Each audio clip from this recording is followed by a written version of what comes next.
bateau se comporte bien, c'est-à-dire que les modifications qu'on a faites sont correctes, sont conformes au plan et se sont bien adaptées au bateau.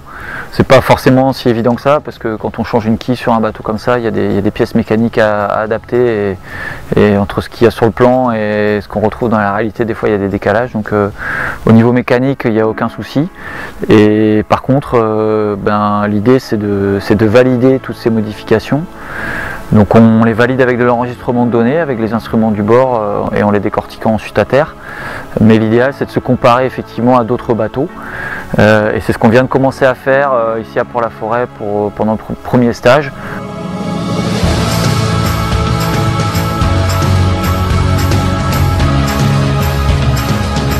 La confrontation est intéressante, se mettre des objectifs aussi de rendez-vous tous les 15 jours, c'est important et ça rythme un petit peu le travail de toute l'équipe technique maître coq qui est obligé, on est obligé d'avoir un bateau qui est prêt pour aller faire ces stages-là.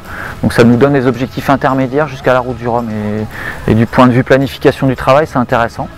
Et puis il y a de l'émulation, donc chacun est un petit peu à se regarder, c'est de se comparer. On essaie de tirer quelques enseignements des premiers bords qu'on a tirés les uns contre les autres, mais c'est que le début. Je pense que d'ici 2 ou 3 semaines, on en saura plus.